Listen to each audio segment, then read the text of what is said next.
just for the,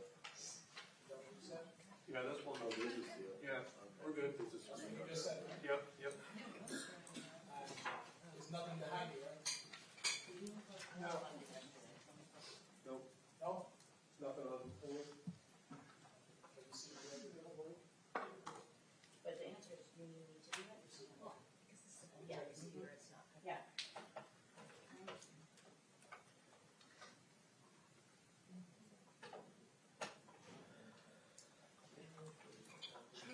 I don't need a first aid kit.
So most of them like jump over it. Oh, yeah.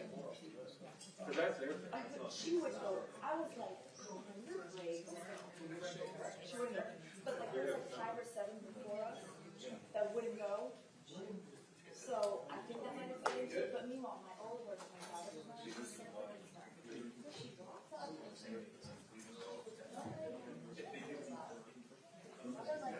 she can do a lot of wrong. I'm like, the rest of them, you literally they keep on staring. And I got off because I thought if I leave her, she'll be scared. So I leave her, but I kept my 2 fingers and then she jumps. She would go over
sides are present, and we are here on the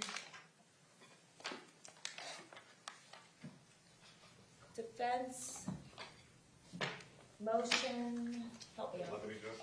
I know what you're moving to exclude the videos, I just don't remember the number or what exactly you termed it. Your Honor, if you will allow me, before Mr. Wheeler makes an argument, I would just like to put something on the record. Sure. Okay.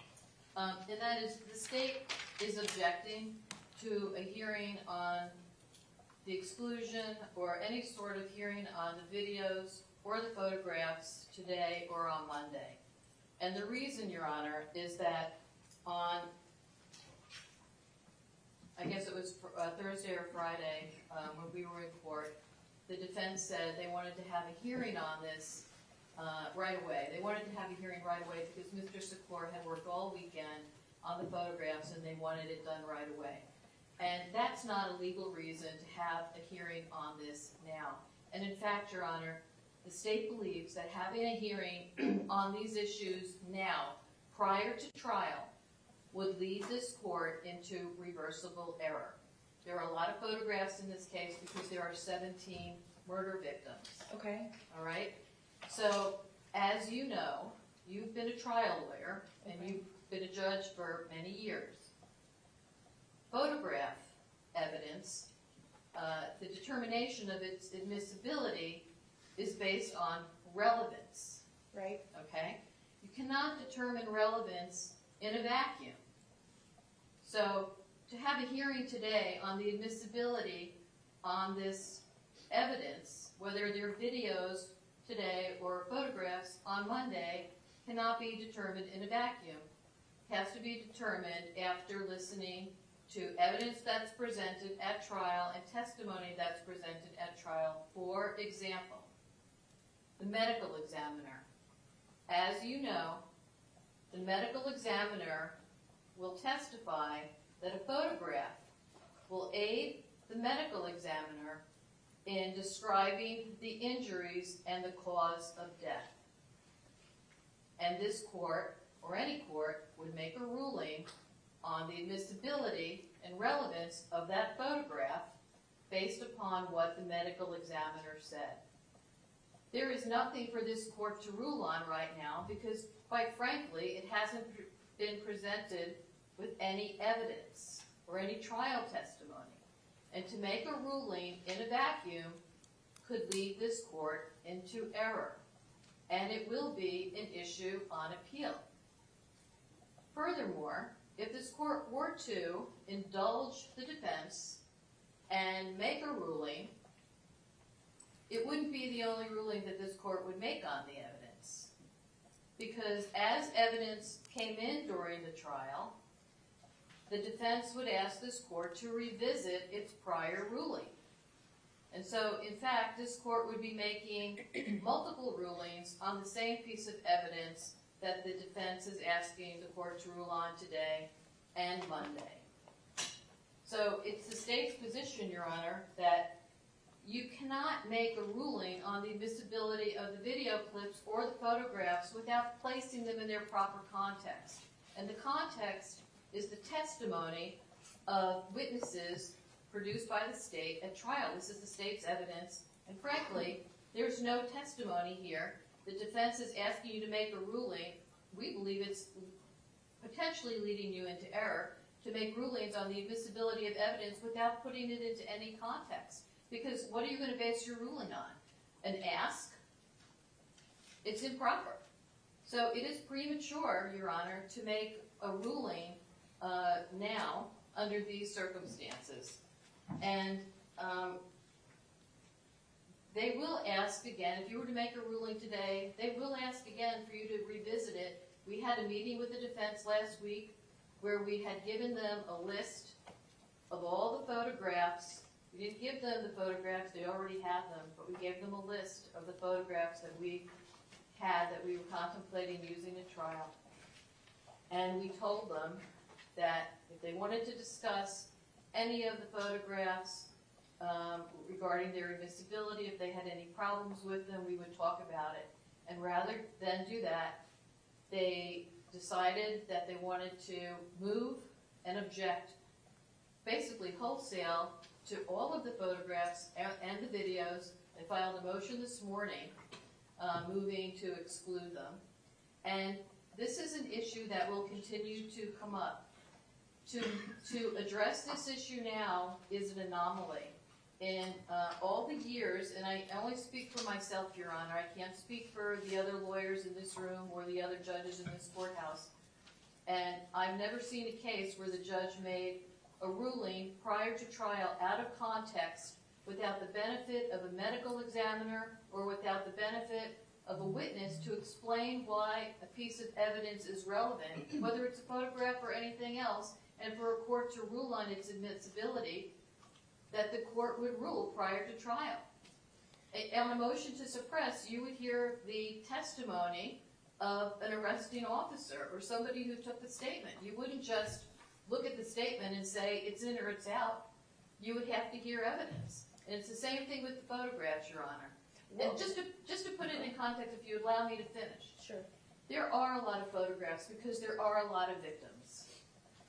We have crime scene photographs and we have medical examiner photographs. But I just want to put, to put it in context, the medical examiner took photographs of one of the victims, and there were 217 photographs taken by the medical examiner, and we're only using 11 of that 217. For one victim. For one victim. And for another victim, there were 89 photographs taken by the medical examiner, and we're only using 6. So we are not trying to be repetitive with photographs. These victims were shot with an AR-15 by this defendant. They have multiple wounds, and we have to depict, for purposes of not just aggravation, but the nature of the crime, the injuries, and the cause of death suffered by these victims because of this defendant. And we're going to do that, Your Honor. And these pictures are relevant, and they deserve the attention to detail that this case is getting from all the parties in this courtroom. We would ask that you defer ruling on the defense's motion until the proper time, and the proper time is after evidence is adduced showing why the evidence is admissible. Okay, I would agree with you as far as the relevance factor goes, especially with the medical examiner testimony, because I would agree, I'm sure the defense would agree that in order to meet the relevance threshold, the state would have to have a witness to testify why exactly the certain photo is relevant. Without having the benefit of the witness testifying, I understand your argument on relevance, but if there are other arguments to be made, is there a reason why I couldn't hear them today?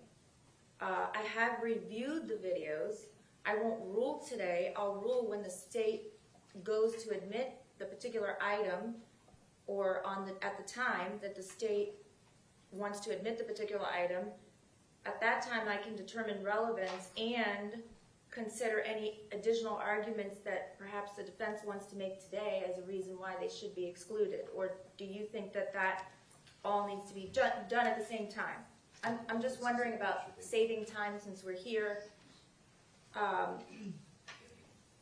I definitely understand your argument to the extent that of relevance. Your Honor, the only arguments that the defense has raised is relevance versus probative value, prejudice. And I don't think that this court can make that determination without looking at all the evidence. It would be a duplication of this court's efforts and time, and the party's efforts and time to make argument now, to have this court use its time. We're all in a time crunch, and then to have it done down the road at another time. The only argument is relevancy. Even on a penalty phase, on capital cases where there's a resentencing, it's the same standard, Your Honor. And I would cite for the record the Kearse case, and that's 770 Southern 2nd 1119. And I'll read into the record: the test for the admission of evidence is relevancy as to the nature of the crime and not just as to whether the evidence was admissible to prove any aggravating or mitigating circumstances. Court has discretion, Your Honor, as to the admissibility of these photographs. The test is relevancy. This is a proceeding before a jury that has not heard anything. In essence, it's a trial, although the defendant has pleaded guilty. The jury doesn't have to hear this evidence in a vacuum. It needs to have the full benefit of what happened, the nature of the crime, not just the aggravating and the mitigating circumstances. And it's for that reason, Your Honor, that this court, who is also doesn't know, didn't sit at a trial, and is coming in here now at a penalty phase, you don't know the nature of the crime, except for what's happened in court here. Sure. And it really is, it's taken, you have to be put in the context of this case as well, Your Honor. You're at a disadvantage to make rulings on the admissibility of photographic evidence, how it relates to the nature of the crime and the aggravating circumstances without hearing the evidence from the state's witnesses. May I be heard, Your Sure. Honor? Judge, I can put on the record two cases, and I don't have the case numbers, but State of Florida versus Fidel Lopez and State of Florida versus Elton Walters, those were both death penalty cases. One was in front of Judge Levinson and one was in front of Judge Holmes. In both of those cases, where it was very gruesome crime and there were a lot of photographs, in both of those cases, with the same prosecutors, we had pretrial hearings on the admissibility of photographs and videos. So I don't understand the argument of this being in a vacuum. This is a procedure that I have been following in most of the cases that I have tried, but I'm just referring to those two because those are two death penalty cases. I also don't understand the state's position that it would be reversible for the court to make a pretrial ruling. You can make them all without prejudice. Of course, to protect the record, we would have to renew our objection like we did during jury selection if we believed, if we disagreed with the court's ruling. As to the medical examiner's testimony, during the course of some of the depositions of the medical examiners, and there were several because there was multiple victims, some of those medical examiners indicated that they didn't need the photographs in order to describe the cause and manner of death. I'm not conceding anything, but I understand that the cause and the manner of death needs and requires some explanation. The cause of the death is that Nicholas Cruz murdered them. It's a homicide. So the cause of death, when he pled, is not in dispute. And we appreciate the fact that the state has narrowed down, and one example I believe Ms. McCann gave, 89 photographs of one victim, and they narrowed it down to 6. We appreciate their efforts in doing that. However, the defense can still have objections to those 6 photographs, and I can tell you that the majority of those objections will be maybe this photograph, which covers the same injuries, is less gruesome than this photograph, or maybe they're cumulative. But I don't mean to interrupt, but I just want to ask you this question while it's on my mind. Giving the example of, since I haven't heard the testimony yet, using your example, how would I know whether or not the medical examiner is going to say, well, this shows A, and this shows B, even though they may seem to the person that doesn't know anything about this autopsy to be depicting the same thing, they actually show different things without having the benefit of the testimony, because I don't, like the state said, I don't know this case like you, not even close. No, and I appreciate the court's acknowledgement that you need that information, and it is relevant. However, some of these photographs are of the exact same injuries, okay? And we also have the medical examiner's reports that would be able to differentiate between the pictures. Judge, the need to have this hearing set this week was because we were supposed to have a Daubert hearing. Sure. And when that was canceled, you told the defense and the state, get busy and get this stuff done. And we immediately met with the state, and when we met with the state, they did give us the videos that you reviewed, but they gave us numbers of photographs. They didn't identify the photographs. So we worked knowing that we had this week to do all the hearings to get that information done, to review that, to make our objections. The motion that was filed yesterday or this morning is new in the sense that it just lays out some specific arguments. However, we initially filed this motion back on December 3rd of 2021, and that was D-190. The grounds were there. We've been asking for this hearing for a really long time, and mostly it's for efficiency purposes, Judge, so that we don't have to stop before each witness. I appreciate that, for sure. And in reference to ruling in a vacuum, the state has repeatedly asked Your Honor to rule on motions in a vacuum. An example of that would be what they believe constitutes third-party negligence. You didn't get the whole picture there in order to make a ruling on that. So I think it's their position is inconsistent with the things in which they have asked this court to do. We met with the state. We've been in court with the state. We correspond, or I did. I texted with Mr. Marcus, and we are here this morning. And all of a sudden now they don't want to have this hearing. Well, we've all been working towards it. I don't know when we'll be able to do it, but it's not because Mr. C4 worked all weekend. It's because we were under court order to get this stuff done. Okay. I understand that this is heart-wrenching and it's difficult, but it's something that needs to be done. And we're prepared to move forward, Your Honor. Your Honor, Sure. I can represent that the prosecutors at this table were not involved in Elton Waters or the Fidel Lopez case, so we did not participate in that procedure. And I can also say that the procedure suggested by the defense, instead of being the most efficient way to handle this, is the least efficient way to handle it, because we can address this during the trial like every other case and talk about if the photograph is admissible and do it in its proper flow and order and context. And that way, this court is fully advised as to the facts and circumstances of this case and whether or not the court will rule in favor or against the state as to the admissibility of the photographs.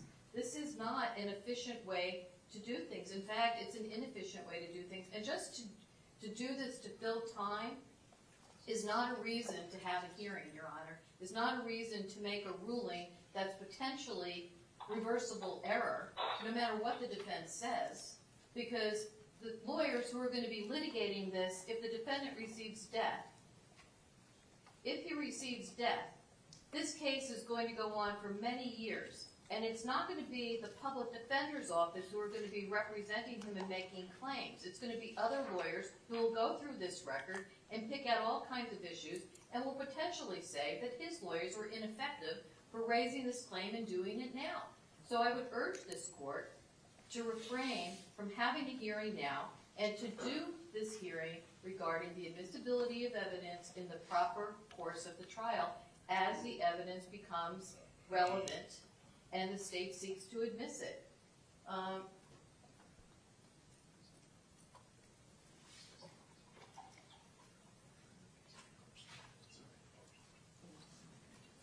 That's all, Your Honor. Okay, so, Judge, may I just add Sure. really quick? The frustration is the state could have filed a motion back in December of 2021 and said, this is our objection. We have been traveling under the impression that this motion would be heard. We are all working at full capacity, and in order to comply with the court's order, we got this motion ready. And it's not until we walk into this courtroom that this objection is made, when obviously they've had this position for quite some time. It hasn't been heard. So that it's very frustrating for the defense to have to be in this position. And I understand that relevancy is the test, and you may find that most of these photographs are relevant. But there's other analysis that the court has to do, and one of those is that they're cumulative. And that is something that you can do. You may find that, and I don't want to speak about any particular photo, so I'm just going to say, photo A, B, and C depict the exact same thing. I believe that they're relevant. But then you may say, but we don't need 3 photographs. So we can deal with the cumulative nature of the photographs. And then when trial comes in, you can make a determination on relevancy. I'm not trying to just fill court time. I understand. I'm trying to take care of matters that need to be taken care of, but also that you wanted us to take care of. okay, So I have no other issues. with the is court. there a reason why I've already reviewed the videos. I do understand the state's position in that when I'm reviewing them, I am reviewing them in a vacuum, and if the names weren't on there, it would be very hard for me to sort of it's hard to understand what's going on because I haven't heard anything that would explain what what's going on, if that makes sense. In other words, I can visualize it, but I haven't heard any testimony to describe what's happening, so it's hard to know what to focus on or what is important or what is not important, or maybe it's all important. However, because I've viewed the videos, I think that I can make the relevancy determination at the time of trial, but I think if there's other arguments, I can hear them now, and then I can defer ruling until trial when I can make my decision. And you all are not going to make, if you make your argument today, you're not going to make the whole argument again, are you? You're going to preserve your objection, I assume. Well, if the court wants to move forward just based upon the cumulative nature of some of the videos today, Judge, I would limit my argument to the cumulative nature of the videos. I mean, and I would reserve the relevancy argument for that time when they seek to introduce the photographs. If you're going to allow something in over objections that we make here today, we will just renew and rely on previous arguments unless there's a new ground. okay, but you agree with, unless there's a stipulation as to relevancy, and unless you all are going to stipulate to certain facts that I can consider as being testified to as facts, I can't make the state's right, I can't make the relevancy determination today, because I don't know. I think that's fine. I think maybe sometimes you all forget, and that's through no fault of your own, but there's a lot of times during criminal cases where the judges hear, motions to suppress, and we've heard a lot of motions in this case, but not necessarily fact-related. I think I heard from 2 detectives, but they testified really to just bare bones. They didn't get into detail, so I am somewhat at a disadvantage in viewing those things. I didn't realize it until I was watching it, that it was hard to sort of follow along without having the facts presented along with a testimony to aid in my decision. Do you see what I'm saying? I do, Judge, but I think that at the very baseline, the court can accept this fact that Mr. Cruz has pled 17 counts of first-degree murder and 17 counts of attempted first-degree murder. 17. That's by 7. I think you said 15. No, 17. And furthermore, Judge, we're in agreement as to the cause and manner of death as well as the identity of the victims, Judge, which would take away the gravity from the testimony of the medical, or the necessity of medical examiners. Okay. Your Honor, if I could just say something? Sure. You said something a few minutes ago that was really, really important. You said with regard to the photographs, you wouldn't know what to focus on without knowing the context of the case. It's the same exact thing with regard to the videos. Well, I was just going to say that, for example, when I'm watching a video and I see a group running in one direction, even though it says east or west, and then you see them running in the other direction, and then you see them running in another direction, and then you see what appears to be Mr. Cruz walking down, but without hearing from a witness to say, to explain that sequence of events. And Your Honor, not only do you not know the orientation, the east, the west, the north, the south, what floor they're on, you don't know that. You don't know what stairwell they're on. You don't know what you're looking at without hearing from a witness. You don't know the alcoves. You don't know what victims were focusing on. It's an exercise in futility at this point for you to look at the video, because you don't know what you're looking at without an explanation. You're looking at a gruesome video. You're looking at a gruesome video without knowing who is here and who is there and who these people are. It doesn't, like you said, Your Honor, with regard to the photographs, you don't know what to focus on. The same The same analysis applies to the videos. It's no different, Your Honor, and that's why there are so many different videos, because they all emphasize something different, because there are 17 victims. There's not one victim. There are 3 floors in this school. There are different hallways. There are different stairwells.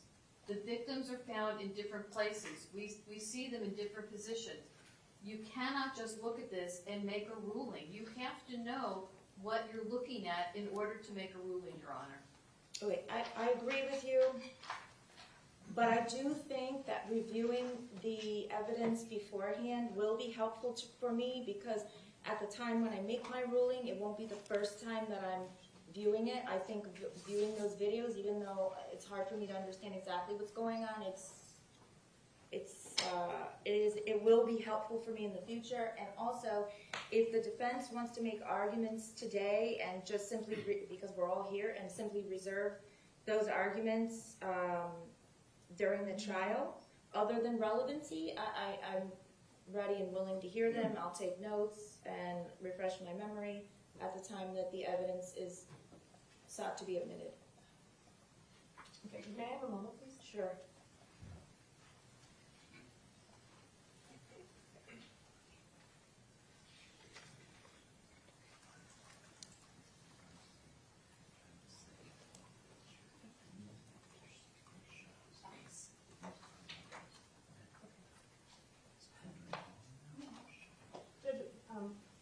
The defense has a suggestion. Sure. Since we have gone through all of the photographs and labeled them, we can send that to the state, and they can in fact verify that what we have labeled the photograph is what that photograph represents, and we can put all of our objections in writing. That way, Your Honor, because they are relevancy, cumulative, probative value, of a presidential nature, that way you can review them Okay. as before the Yeah, trial or sure. before the admission of that evidence, and then we can make our objections if they're not clear enough in the written pleading. I think that sounds like a good idea. And Your Honor, we For, will, excuse me, just for determination at the trial, Correct. I think that's what you meant. because you still need testimony. Is that what you're saying? Yes. But you would have a heads up. I do. As to- I think it would be helpful for me to be able to view these things beforehand, even though they're not entirely clear as to what's happening or what the purpose of a certain photo or video is being made for. But it familiarizes. I can familiarize myself so that when I look at it a second time, it's not. I don't have to probably study it as long.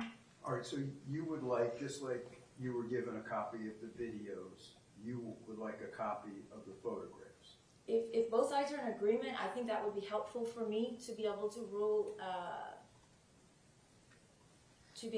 at the time of trial and not have to take as much time viewing these things. Okay, so we can agree, we'll give you the photographs that we agree upon, so. Do you agree that the state is going to seek to introduce? Okay, that's fine. I thought that that's what we were doing. We spent 3 hours doing that before. We don't mind doing that. The only thing is that there may be other photos. Sure. There's thousands of photographs in this case. We have a feeling of what will be relevant, but there may be something that comes up Sure. that we didn't send. In other words, every photograph we have sent to the defense. I understand what you We mean. have given them a list at their request of what we think we're going to introduce out of the thousands of photographs. That was the purpose of that meeting we gave it to.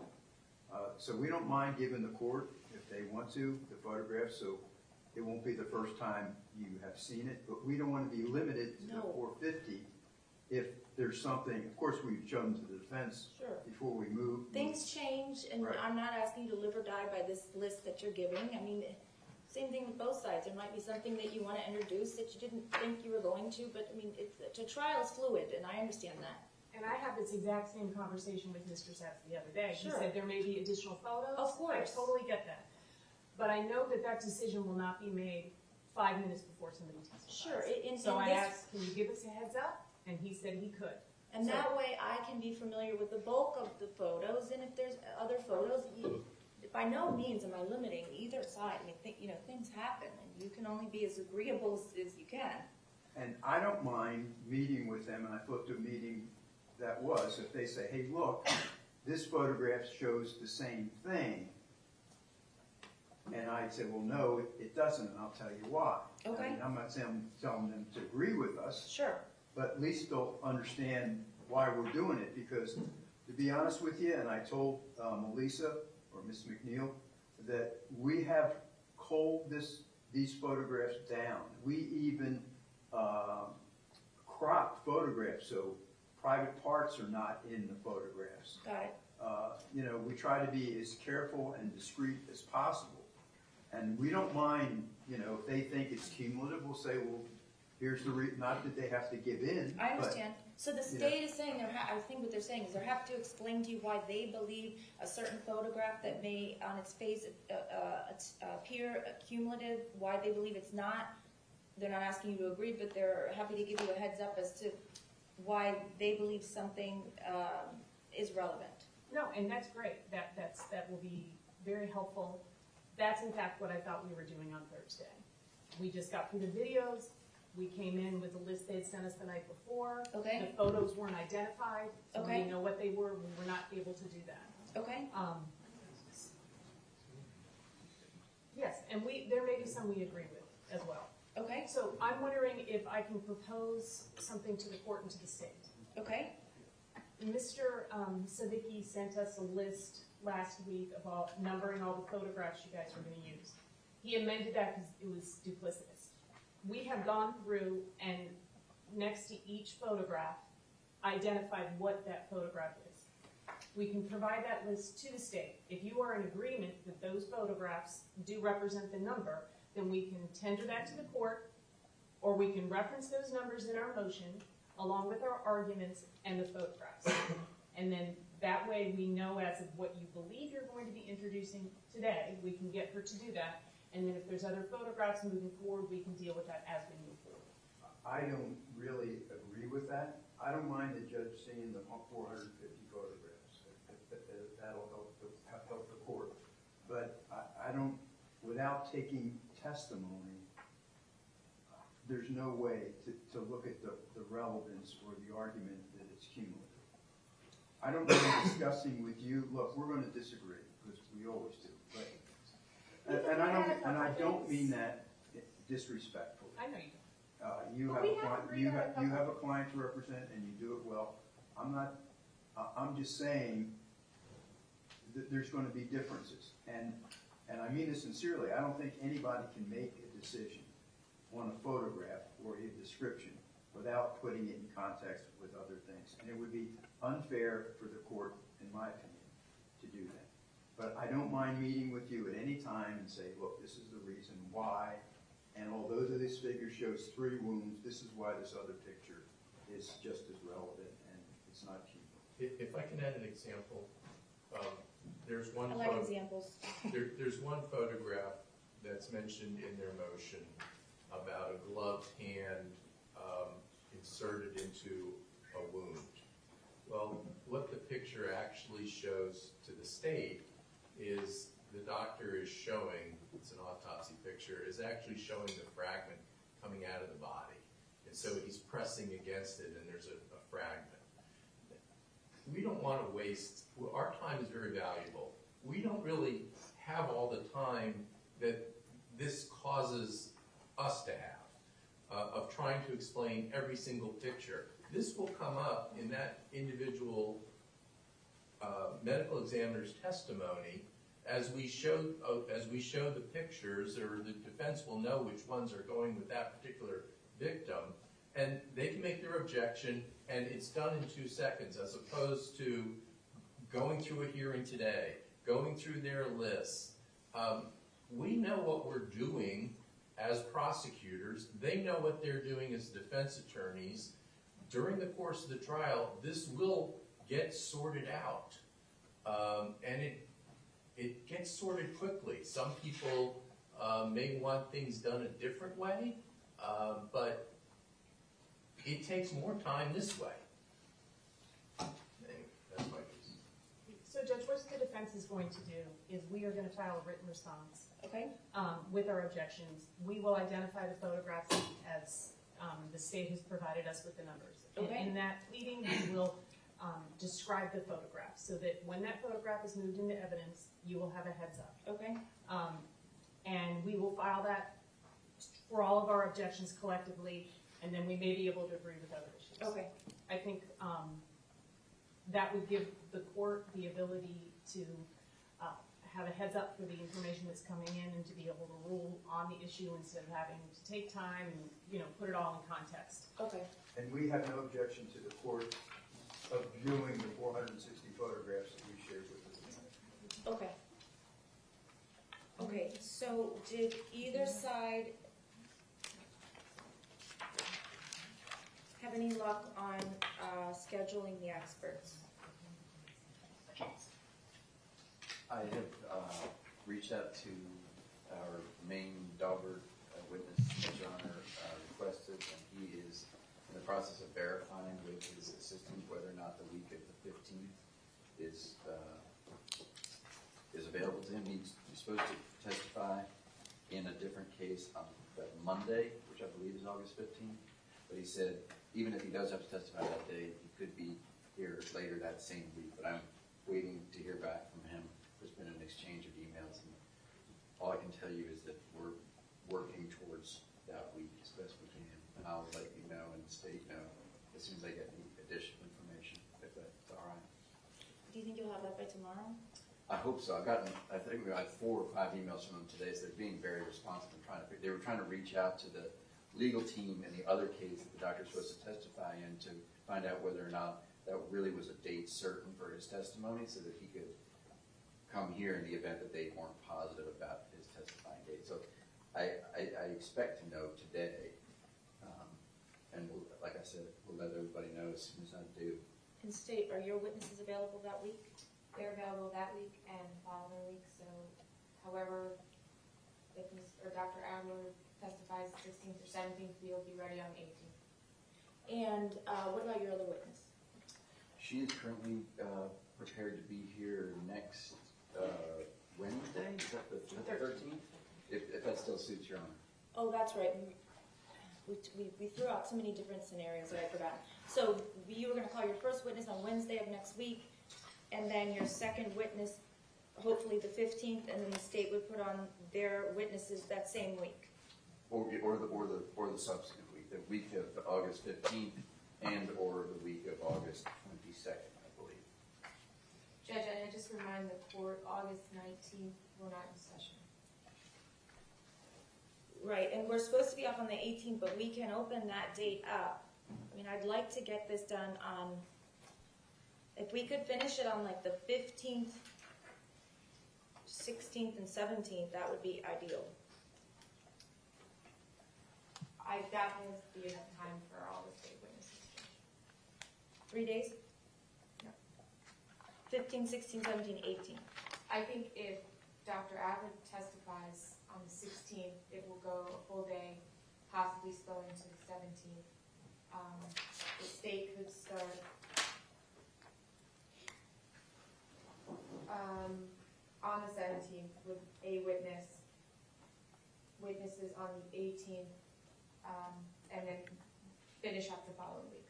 That defeats the purpose. I want to take 1 week break to finish this hearing. That would be like a 2-week. So the defense is going to find out if their witnesses can come on August 15th.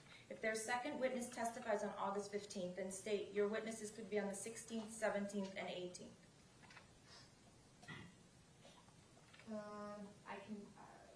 I just don't think it's enough time, Judge. I think we're gonna still need a few days to pick the following week.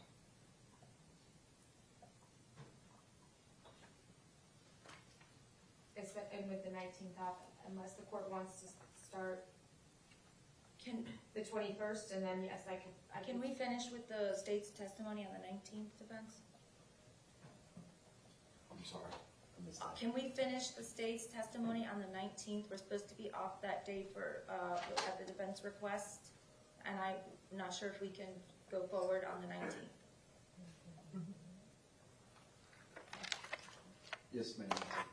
Okay, so if the defense second expert testifies on the 15th, then the state has from the 16th to the 19th to finish up. I'm waiting just to hear back from one expert, but as far as I can say right now, I'll move mountains to make it happen. Because with Dr. Brandon, he didn't actually need a whole day. If we would have started just a bit earlier, not taken as long during lunch, and gone till 5:30, we could have probably gotten 1.5 witnesses on. Different apples and oranges, I think. Well, only because you all said, just like Dr. Brandon, we need a full day per expert. That's the only reason I was saying that he wasn't really a full day, it was more like 3/4 of a day. I understand it's a different subject matter, but I'm happy to try, Judge, that's all I can. All right, I just don't know 15. how long cross-exam's gonna be, I know how long my direct's gonna be, so. all right, the 15th through the 19th. And then next week on the 13th,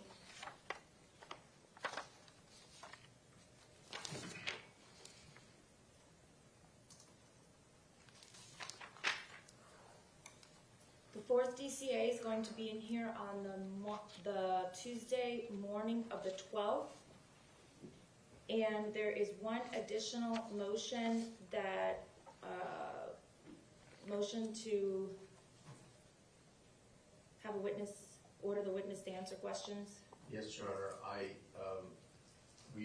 our office, I wasn't in direct contact, but our office contacted, I believe her name is Miss Amina Willard, I believe is the name. Am I pronouncing it correctly? You don't remember? Okay. I think that's her name, who represents both witnesses. She indicated that she is not available this Friday, and I believe she also indicated she begins a 5-day jury trial on July 11th. I think the best course is to subpoena those witnesses to be in court Well, on a they're in certain Virginia. day. They're in Virginia, Your Honor.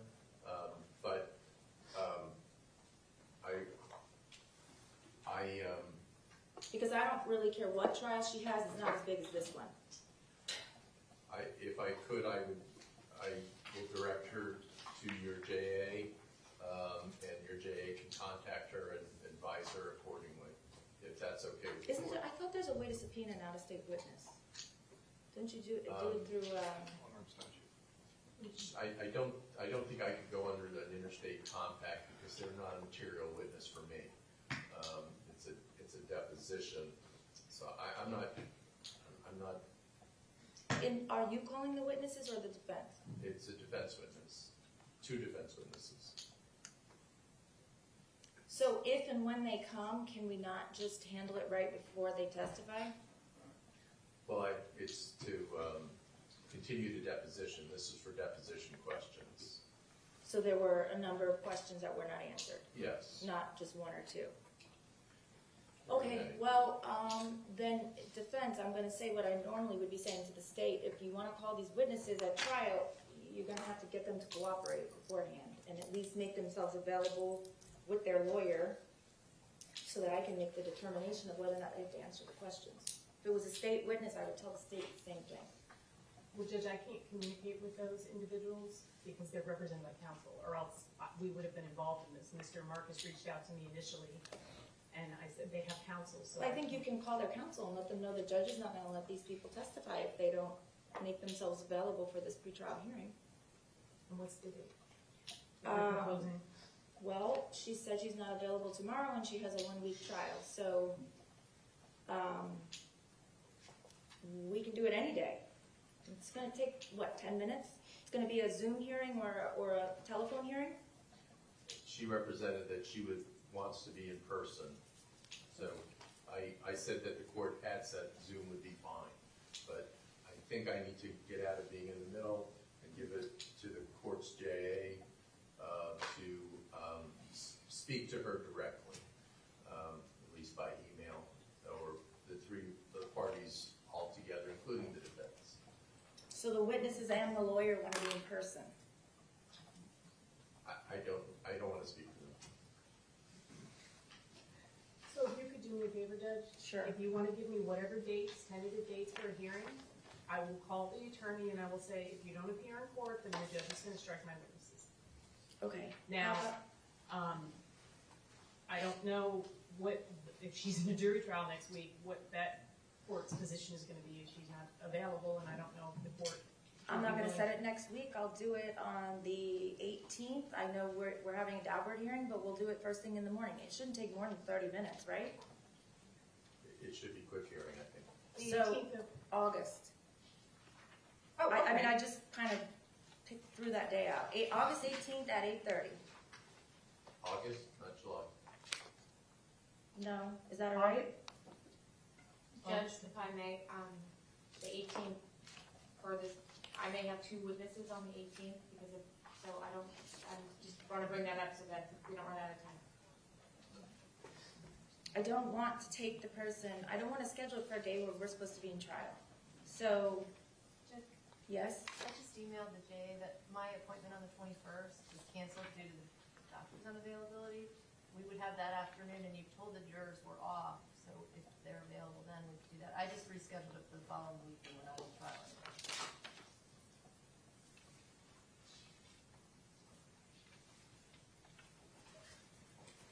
So can I use those two possible dates to tell the lawyer? Oh, I see what you're saying. That's perfect. We'll do it July 21st at 1:30. And in the event that that does not work, the alternative is August 18th? Is that, what was the August date you said there? August 18th. Oh, I'm sorry, let me just look for a second.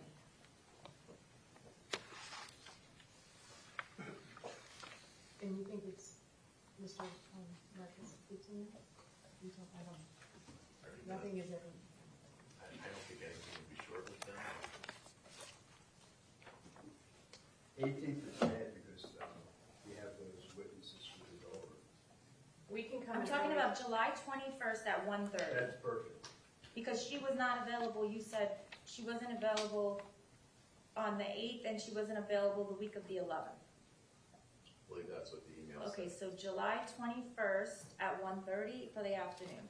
And in the event, for some reason, she has a conflict which she cannot get out of, can we also set it for August 18th? The defense can be here at 7 o'clock in the morning if we need to be to get this done. Or we can stay late. Right, August 18th at 7:30 a.m. And is it the court's position if she fails to appear or cannot make time for the hearing that you're gonna strike those two witnesses? Well, if the state doesn't get to depose them based upon, I don't know what privilege they're asserting, but whatever it is, and they have a lawyer who's supporting that position and not allowing them to speak to the state, then yes. I That's just fine. want to make sure that the representation that I'm making to this attorney is accurate. Yes, I'm gonna Okay. strike the witnesses and they're not gonna testify, and, Judge, I'm sorry to be a pain with this. Is there any other week or day that week we can use instead? That Okay, would be the only day we'll. everybody needs to understand something, okay? There are 5 lawyers for each side, and now we have another lawyer in another state and 2 other witnesses, and we have all of these people. Everybody needs to, and now we have all these experts that we have to coordinate. This is getting too much. So, no, we're gonna do it July 21st at 1:30, and if she can't be here on that day, she's gonna have to be here August 18th at 7:30. I don't know anyone who's gonna choose August 18th at 7:30, but if that's her last choice, because she also had the option of the 8th and she declined, and she had the week of the 11th and she declined. So if she's that busy, then maybe she needs to refer these witnesses to a different lawyer. All right. So basically, there's nothing that you all are working on your own tomorrow and Monday. And Tuesday, and I won't see you back here again until Wednesday. Is that correct? Yes. So there are Wednesday the, 13th. I'm sorry, what do we have scheduled? On Wednesday, July 13th, we're beginning the Daubert hearing, Okay. and Yes, Mr. yes. Secor is calling a witness that's going to take That's fine. the entire day. So we do have other motions that we have filed, if you want to set them for Tuesday, and we can deal with all of them that day. There are no witnesses that we need to call. Okay, I'm happy to set aside Tuesday afternoon, the 12th, for the entire afternoon. But I would like to leave it up to you to tell me what. I can do Can that you right just now. do it? Okay, go ahead. Defense has previously filed DMIL number 3. And you signed an order deferring ruling on some things, so we need to get that dealt with. Your order, just for a point of reference, Your Honor, was signed sometime in December of 2021. Okay. That's ML1, MIL3. That I deferred ruling on. You ruled on some of them, the defense and the state agreed on the majority, and then there were a couple things that you deferred on. I think it's, if you read your order, it's in there. I'll go back and look it over. We also have, But There's was no it hearing on deferred the until the time of trial? I don't remember. you'll have to read, No, give me just 1 second. Let me go grab my. I have a copy of it. May I approach? Sure. So what I'm giving the court is the order on defendant's motion leave to exclude unrelated firearms, ammunition, and firearm-related material, DMIL3, and there's no notations on it.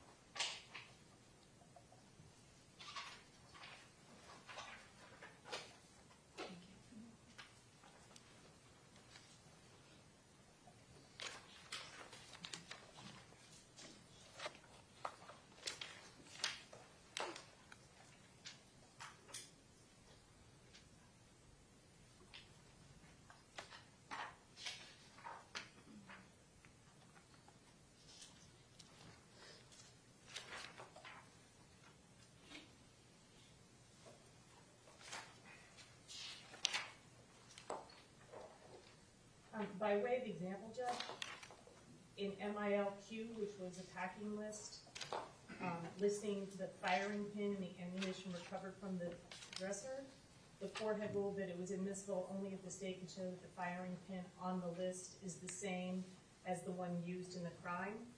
I don't know if they were able to do that, so you deferred ruling on that.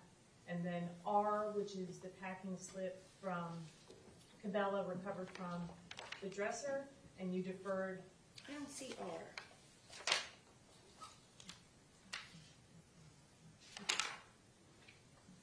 R?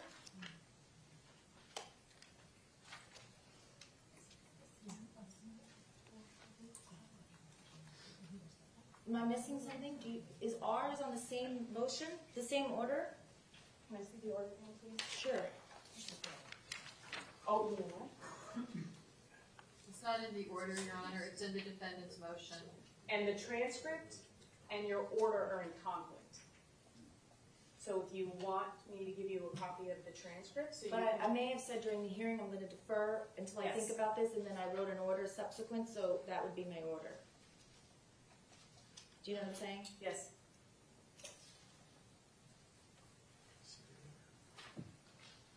It's not in your order, Okay. but I think it's in the R transcript. is not in, I said I was gonna defer on R, and I didn't address it.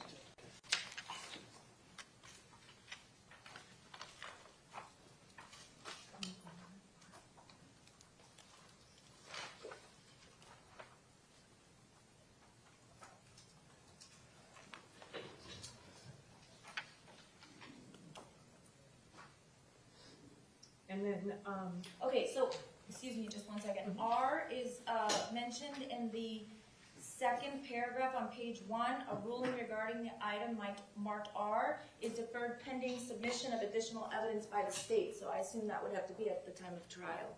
Do you see the paragraph, the sentence I'm talking about? you have my only copy, but I assume that that's fine. Let me just grab my, I'll be right back. Give me 2 minutes.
Stoneman's contact information, please send an email or text it to me or whatever.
Come to order, remain seated.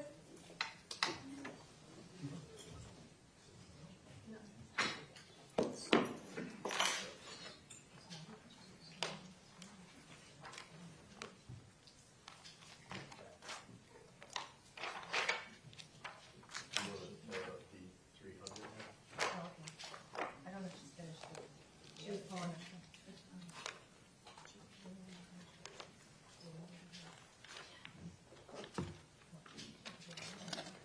You do that for July 12th?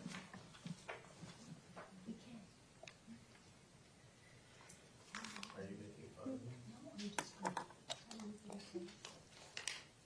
Okay, Ms. McNeil, I thought this was mine to keep, so I circled Q. Okay, I don't mind if the state doesn't but mind if we you can- print another copy. Well, we were It's gonna just talk about. hard to get through that file, it's so voluminous that it'll take me a minute to find it. Do you have a copy of this now? Yes, Do you, she did an notation on it here? No. I just circled Q. No.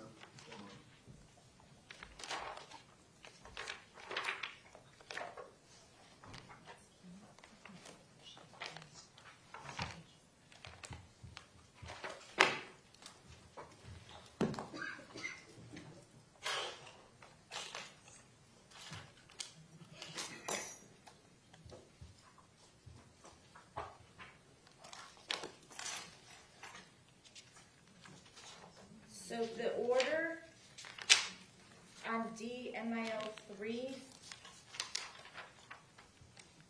was entered 12/6/21, if that makes it easier for you all to find it.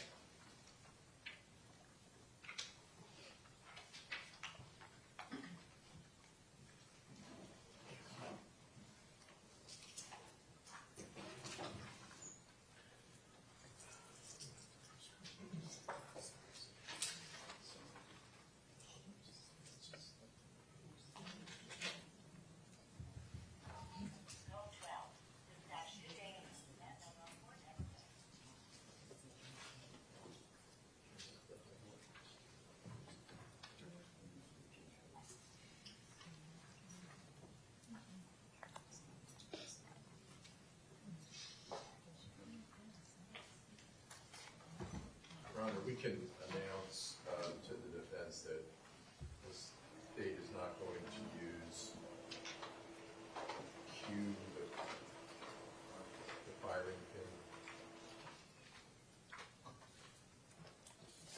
Oh, so, okay. In evidence. We do reserve that if for some reason that I can't anticipate it became relevant, then we'll readdress it as to why it has become relevant. Okay? Could you send me an email saying that? It's on the record. We can do a short order.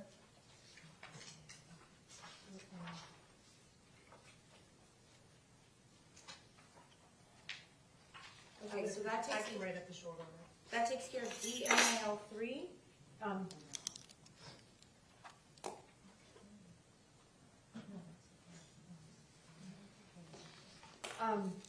GG, on that same motion, Judge, the court deferred until there was a ruling on SF 109. The court recalled that was the initial swastika motion. This is the Mossberg 12 gauge shotgun that was found at the McCutcheon's Everglades property. 2 weeks ago, I also mentioned to the state that this was an issue that needed to be resolved before we moved into general voir dire. Judge, the admissibility of that, if the state were to seek it, is because it has a swastika on it, that other witnesses would testify that the defendant kept at this property in the Everglades. It's not our intention at this point to use it, unless it's rebuttal evidence.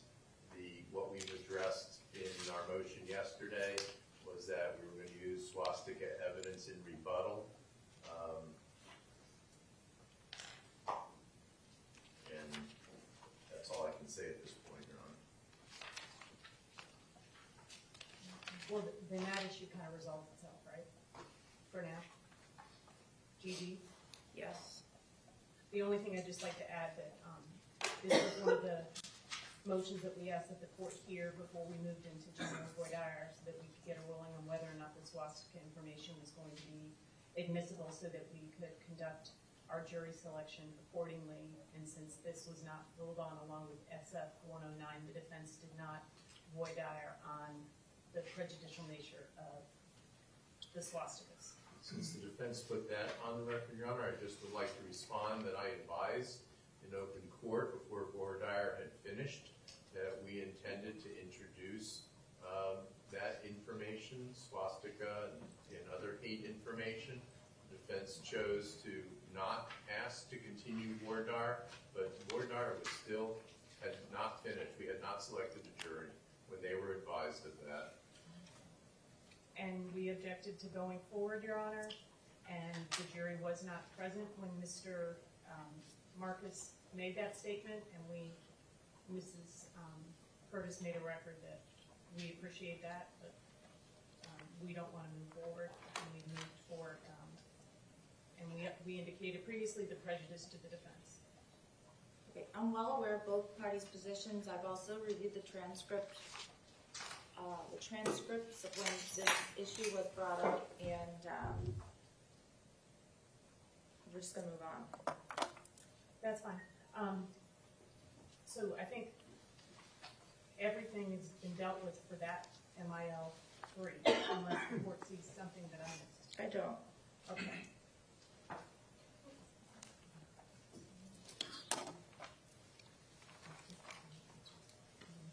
Okay, what else?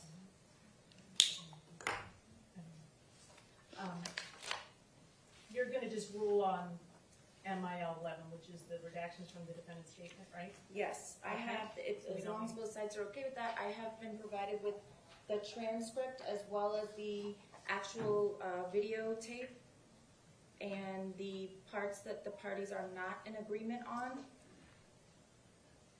Do you want to? Judge, I did want to just supplement the record with why we're disagreeing and what Okay. the relevancy would be. So hold on just a second. Can we do that now?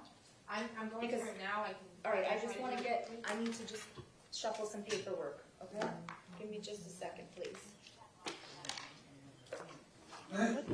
Okay, so for the record, we're talking about DMIL 11. And do you have the defense motion in front of you? I do, Your Honor. I also wanted to, just in the interest of time, DMIL 13 was also filed. I don't know if the court had an opportunity to look at that. It's a motion limited to exclude law enforcement opinion testimony. So Judge, If I could just finish, please. There's nothing, actually, there's no lines or page numbers referenced in there, so I'm not sure exactly what the defense is seeking to exclude. If it is encompassed in MIL already, then we can probably address them both. If it's separate and apart from what's already listed at MIL 11, then I guess we'll have to have a separate hearing. Judge, and Your Honor has not received the exhibit because it was too big, and I am bringing it to you now. What is I the may have exhibit? To MIL 13. What is it though? It's for law enforcement opinion and motion limiting. I know, but what's on the exhibit? Oh, I'm sorry, it's Detective Cursio's complete reports, which is 896 pages, and his deposition transcripts. So it encompasses partly DMIL 11, which is Mr. Cruz's statement and opinions made by Detective Cursio during that statement, but it also has other documents where he places opinions. Wait, hold on just a second.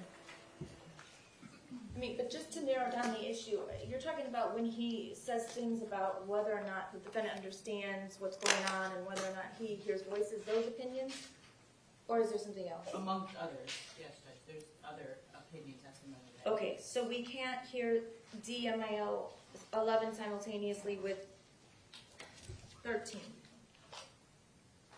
There are other documents in 13 that are not included in 11.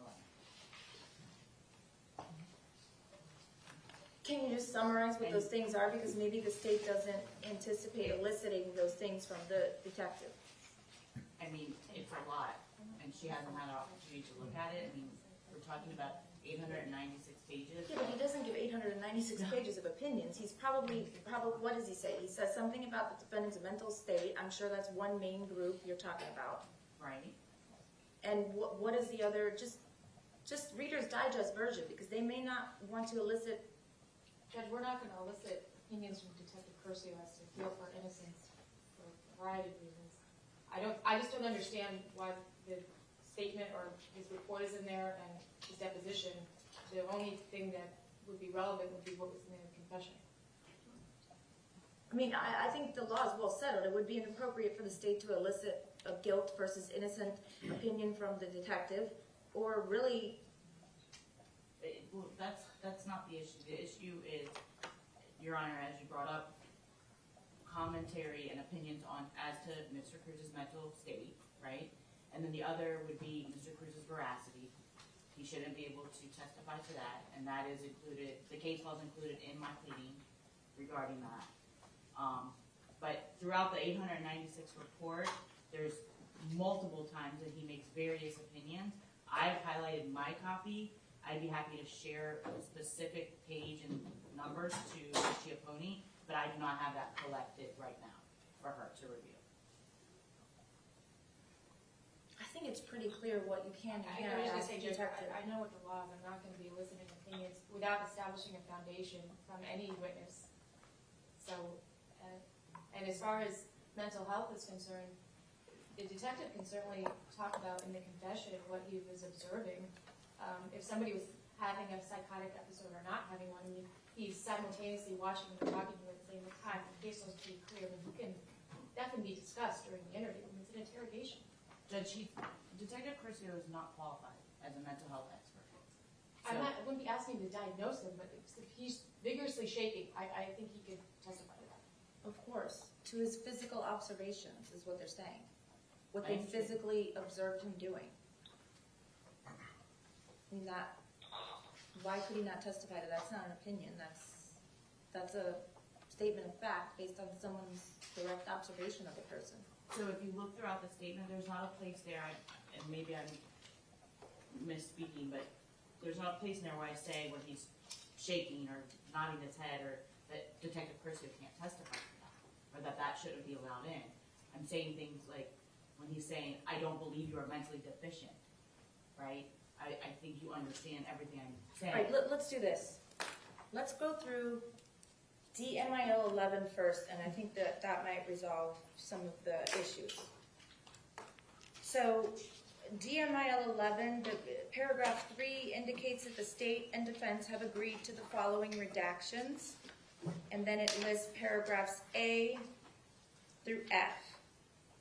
Then, paragraph 4, it says the defense is requesting to redact the following statements of Mr. Cruz to Detective Curcio, in which the state is not in agreement. So basically, paragraphs A through P under number 4 are in contention as far as whether or not they're going to be redacted. The defense has outlined its argument in their written motion as to why these matters they believe should be ordered redacted from the statement, and then state you want it to be heard as far as your position goes. As quickly as we can, Judge, yes. Sure. So let's just start with A, page 11. Okay, so defense, I have my initial question is you have something highlighted on page 2, and there's no mention of page 2 in your motion. There is, that is green, but we agreed to take that out. And it should be in my motion. I think it's letter A. Okay. Do you see it? You have the amended motion? I'm gonna, if you all are in agreement, I'm not even gonna bother with it because I don't need to, okay? So we're gonna start with page 11. Lines 13 through 15, where Detective Curcia says, okay, well, I think you can remember, but we'll get into that as we get into... Judge, I don't see what the objection is. I mean, if you read it in context, the defendant is claiming he doesn't remember his number, and the Detective Curcio can, provoke a relevant response, which is, you don't know your own number. I don't see what the prejudice is about letting that in. And then he does give the number. And just so for the record, the case law I'm going to be relying on is Darrell v. State at 58 7 3rd 357, McWaters v. State 36 7 613, Cruz v. Cruz CRUSE v. State at 588 7 2nd 983.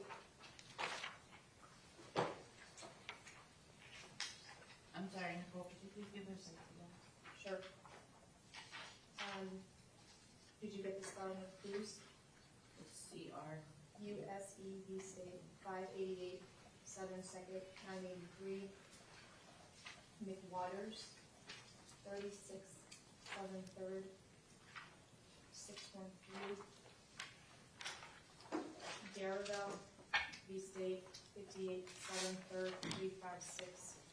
And Shepherd v. State 151 7 3rd 1154. I'm sorry. 151 7 3rd 1154. 1154.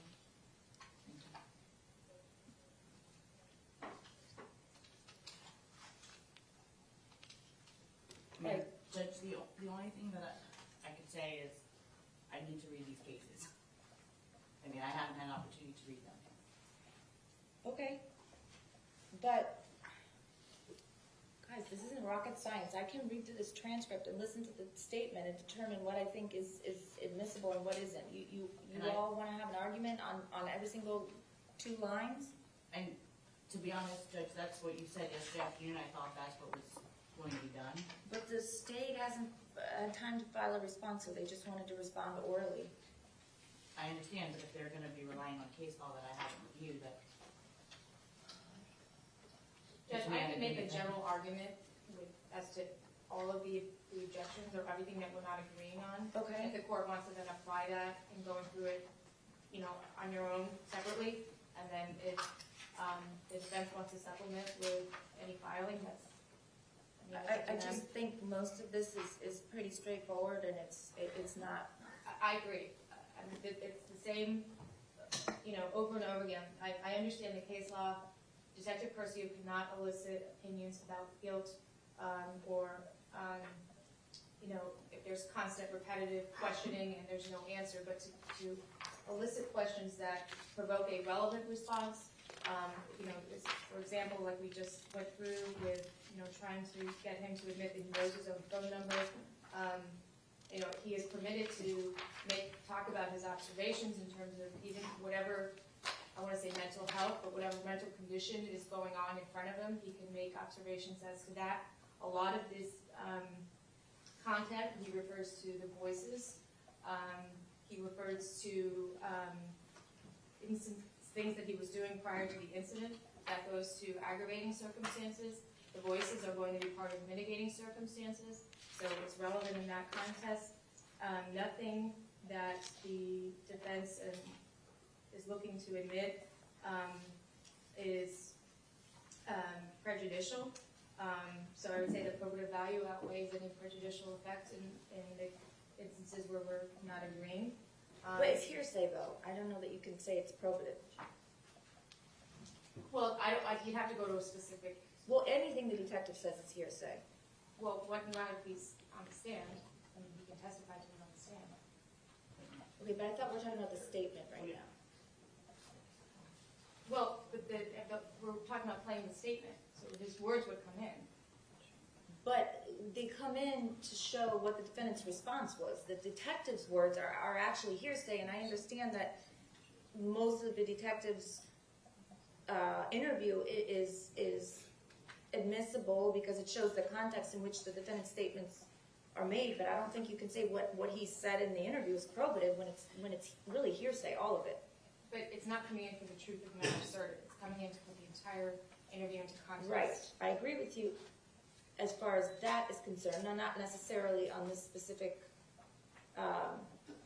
subject, but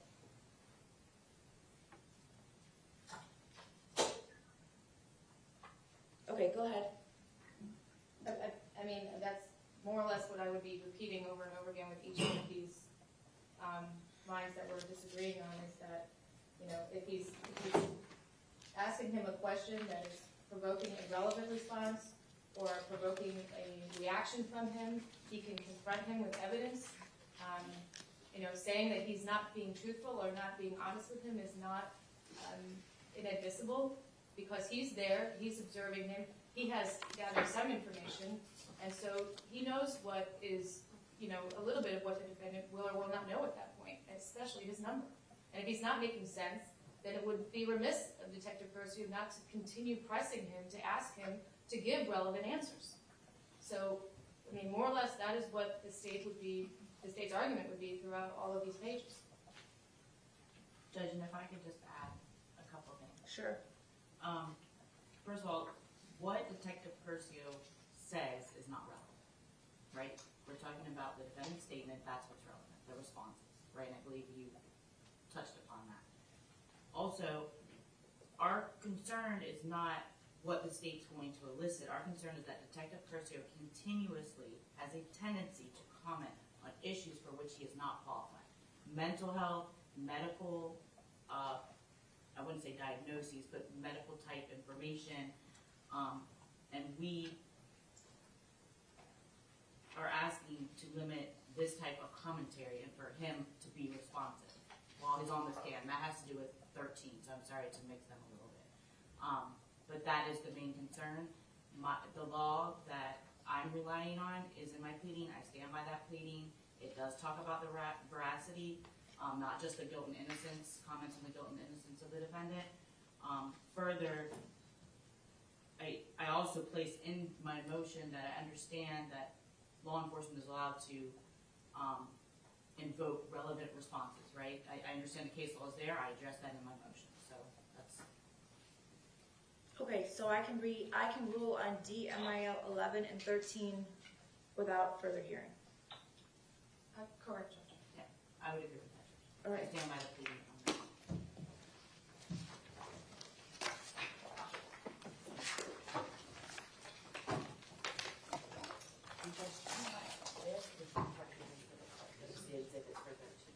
You want the folders, what I'm asking. Okay, so just for the record, the defense has given me DMIL, well, let me make it perfectly clear. The defense has given me DMIL 11, which appears to be a zip drive. Yes. Is this an extra copy? That is your copy that you requested of the video. Right, but when I interview. say extra, this is not evidence. Correct. I can return it to whomever when I'm finished, but it's not the actual item that you're admitting to evidence. Correct. That was to assist your honor. No, I appreciate it, I just want to make sure. So do you have another copy of DMIL 11 that you want to move into evidence as far as consideration of that particular pleading goes for purposes of appeal, for the record. I will let you know. And state, do you have any objection? No, Judge, do you want my copy of the case law? Sure. So, I'm gonna show you. and they can be the same. In other words, I can just check out like a library book, the evidence, and I will return it. That was the purpose of me giving it to you, was just to assist you, not to enter into evidence. Okay, but And if I feel like I need to do that, maybe I can amend it and do it later. Supplement the record later. With my all it is, copy. this is just a defendant's video statement. Correct. Got it, okay. Then, DMIL 13, you gave me a DVD or a CD with, The exhibits, because they were too large to e-file. which are listed in your motion. Correct. And you also want to admit a copy of DMIL 13 exhibits into evidence for purposes of appeal. Yes. State, do you have any objection? No, Judge. To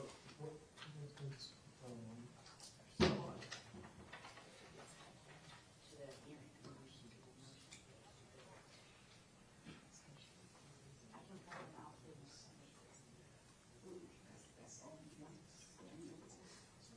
And it goes with the motion. The motion will be filed.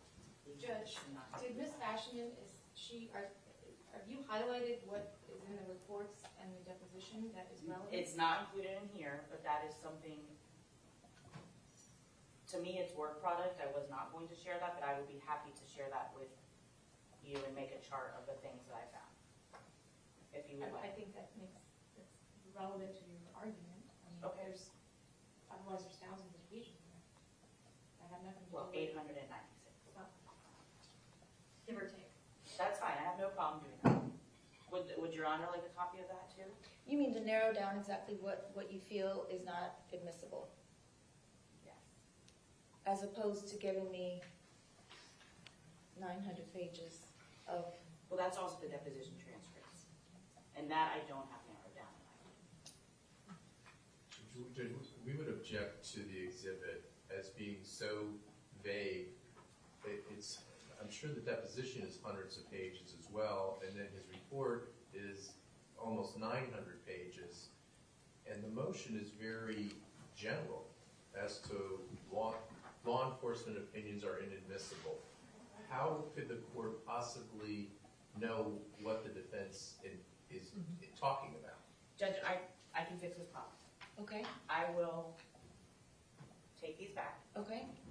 I will Wait. give your, You're not taking not MIL 11. correct. You're gonna take this? I will provide the court with, and the state, and the clerk with another bit, just because the documents are so long, Okay. with my highlighted. What you file. believe is the subject at issue. Correct.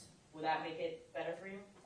They're highlighted, so you'll be able to go through. You don't have to read every word. And guess And what? I haven't seen it yet, but I'm thinking you all are gonna look at it and say, well, we're not going to elicit these things anyway. I don't know what they are, but, I mean, the motion just might as well say, follow the rules of evidence, and we will. all right. So just so it's clear, Judge, our concern is not with the state eliciting improper testimony, okay? We understand that they know what is permissible and what is not permissible. Our issue is with Detective Curcio. When he gets on the stand, he tends to ad-lib and add things that are not admissible. We're using his report as an example of that. He literally cuts and pastes from Wikipedia what he thinks Mr. Cruz's diagnosis is. He makes interpretations as to what is happening on certain phone calls. Okay, but Right, so we're trying to limit what Detective Curcio will be saying when he testifies, because he has a tendency to do that. So we're just gonna, the statement, or his 900 and something pages, is to give the court an idea of his tendency to go outside of his lane. Now, we don't anticipate that the state is going to be doing that improperly. He has a tendency to do that. So we just want a ruling or an order from the court telling Detective Curcio, you're not a psychologist, you don't need, something like that. So that he, I'm sorry. so that he doesn't have a tendency to ramble on the way that he does. I think the state's on notice now. What happened to the old-fashioned way of just me telling the state, pre-try your witnesses and make sure they know what they can and cannot testify to.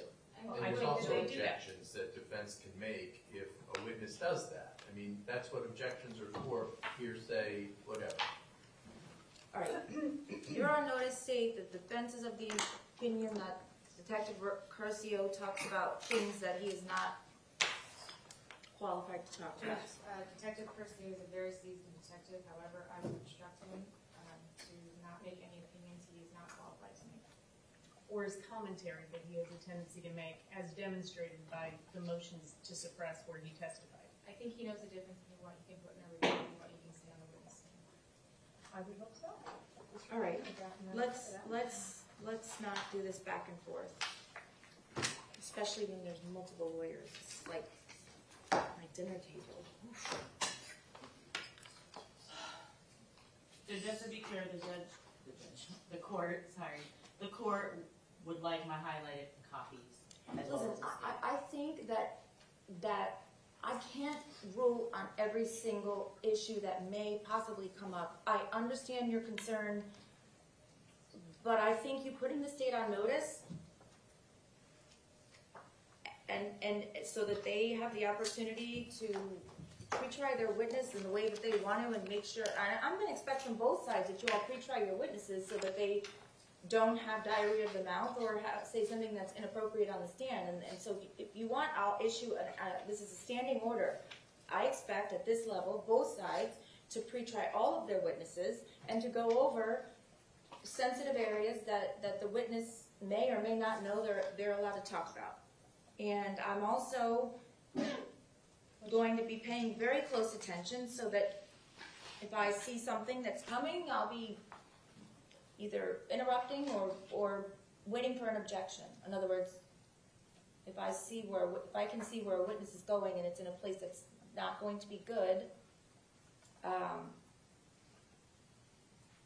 I might say, can we have a quick sidebar or something to that effect? I don't think it's going to happen in this case because the lawyers on both sides are very experienced, but Thank you, Your Honor. we should all be on notice about that because sometimes even an experienced witness just, We just want to try to prevent a mistrial I absolutely agree. on both sides, so. Absolutely. If we have a court order, that helps. Do you want me to put it in an order that I expect both sides to pre-try their witnesses and review in advance the rules of evidence? When you make your ruling on DMMIL 13, that language could be included. Well, that is my ruling. Okay. Do we have a written order next week? Sure. Thank you. Well, I'm sorry, and I think that might be entertaining to the individuals in this courtroom, but when something like that happens, instead of us combing the transcript, then we have a document that we can No, refer to. I understand. I understand, Ms. McNeil, but you're a very prepared person, and unfortunately, I can't anticipate everything that might happen, but I appreciate you guiding me in that direction of I think pretrial orders are definitely the way to go, if you can anticipate everything, but some of it, we're just gonna have to, And I agree, but Wait and see. we have examples with Detective Curcio, and you know what, I don't want to try this case again, I'm sure the state doesn't want to try this case again, so if we can try and do things to prevent a potential mistrial. absolutely. So we have a couple other motions that will probably be filed by the end of the day, they're quick, if we want to put it on, what half day did you give us next week? Tuesday, July 12th at 1:30. And by the way, while we're here, let me say this, the 4th DCA, I guess, comes with the U.S. Marshal Service. I didn't know that. And so they're gonna be carefully combing through this courtroom before they start on Tuesday, so everything has to be removed, all your personal stuff, please. If there's anything that's a real pain to move, I have room in my conference room. If there's something that you all need to store there, that's fine. I don't, Is the printer okay? I assume, Can we store the table again back in? absolutely, absolutely. Thank you. Judge, we also provided the state with the preliminary jury instructions with some proposed changes. I'm just gonna let the court know that, maybe if they don't agree, then we can also deal with that on Tuesday. Are you talking about preliminary jury instructions as in the rough draft of the final jury instructions? Or are you actually talking about 2.1, et cetera? Like 7.10. 7.10?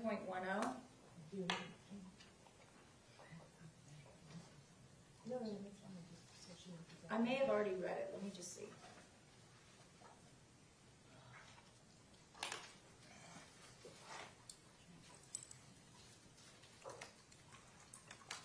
So it's 7.10, this is what you would be reading to the jury when they come in initially.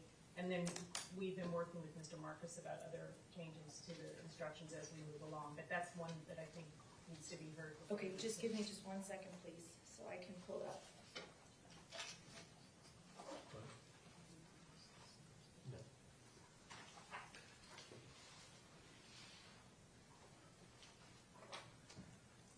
Your Honor, regarding 7.10, if we could discuss that on Tuesday. Sure.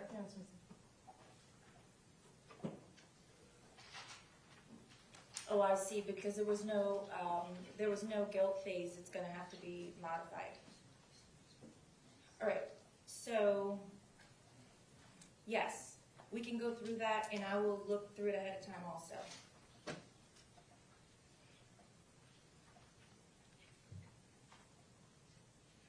So I am inclined, even though I've read it to them previously, but to reread, I think it's 2.1, which just talks about how they cannot discuss the case even with your closest friends and family members. People may be interested, but you have to tell them kindly to go away, and I'm paraphrasing, obviously. But I think that 2.1 or a modified version of 2.1 and a bridged version of 2.1, I will continue to read throughout the course of the trial. The defense has no objection to that. I think it's always just a good idea to keep reminding them.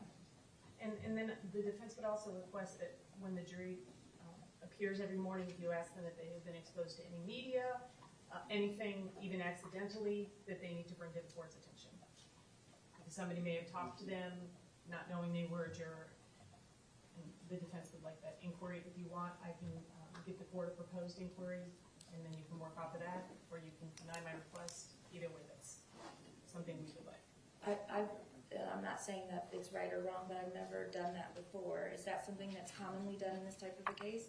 Well, it's a high-profile case, so even if somebody is, avoiding the news or avoiding, what we would commonly see, they could be on Instagram and there could be something, or they're at a restaurant and somebody's talking about it, or it comes on the TV. So I think that it would be prudent to make that inquiry every morning. So if a juror does, then we can just do that then, instead of after the fact, 2 years later, when they're interviewed. Oh yeah, I knew about this, I saw that. It's not commonly done, Your Honor. All right, why don't you put together what you propose, show it to the state, and I'll hear argument on it on Tuesday as well. Okay. No problem. Is it near to the lights? The lights in this courtroom, some of them go off. Oh, because all of a sudden it'll look like a storm's coming, because the back section gets so dark.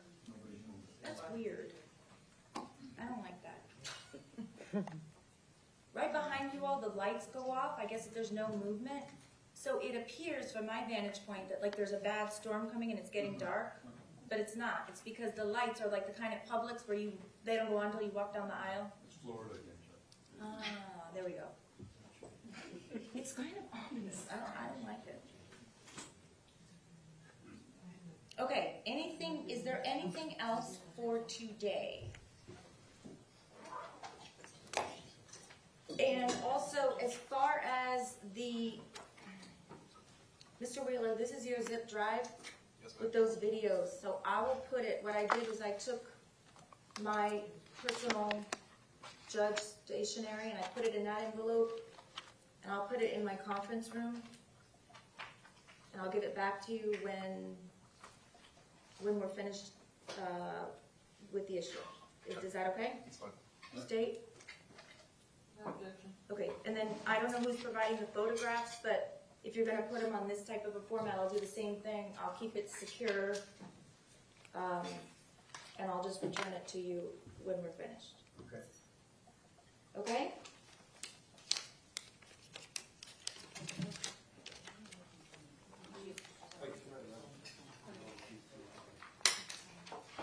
Are we in recess on? Yes, we're recessed, thank you. Judge, we're printing the cases because I have written on mine, so I'm sending you a clean copy. Okay, thank you. So in recess until Tuesday, 1:30. Yes, just to be clear, we're in recess until Tuesday at 1:30. Quiet, please. Whatever you, I don't know how it, well, just be prepared that on Tuesday morning, there's gonna be lawyers from both sides sitting at the tables, and make sure they have some room, okay?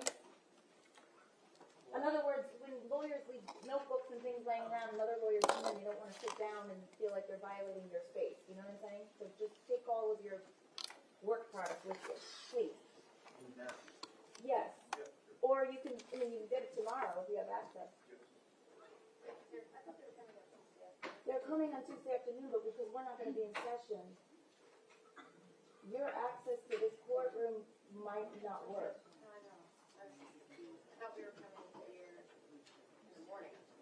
No, the fourth DCA is in here on Tuesday morning. And from my understanding, I don't know why they have federal law enforcement, but they do, and those people take their job very seriously. They're gonna sweep the courtroom and go through everything. They're coming in the morning, we're coming in the afternoon. Correct. Okay, I have. No, but so the courtroom, anything you don't want bothered or touched or, you know, them examining for whatever they examine Right, for. no, I understand, I read your calendar, and I thought it was the other way I around. probably won't. No, I think I just read it wrong, and I thought it was. Okay. Sure. I mean, I don't think they would mess with that, but I don't know. I don't see my. So we gotta take our stuff too then. Gotta take my box too. Nobody's gonna say But I wonder why the state courts get a federal law enforcement. I'll be here. You think they're an FDLE or something. I don't know for how long. No, why would the fourth state court of appeals have federal law enforcement protection? That's kind of, You gotta take So- up your. they're nothing compared to our guys here. We're gonna, Right, Gabe? You're right, Your Honor. Judge, we're gonna move this. This is being moved and those things gonna move. I'll clean up, don't worry. No, you don't have to clean up. No, I will, because I forgot everywhere. Yeah, what we were gonna do is put it on the other side, that corner. Okay?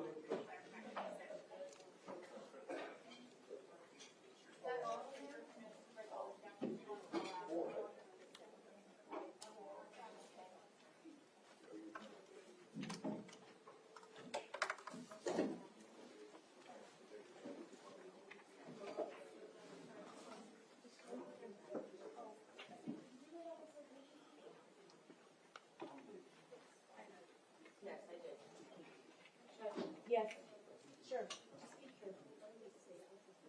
You know, yesterday the staple bit me, and I was using that beautiful new book that Mr. Saxon, you know, they look, books like that, they like smell good, I don't know. And I had it asked Charlie for Band-Aids, and I'm like, I'm not gonna leave on the notes. It was just like a little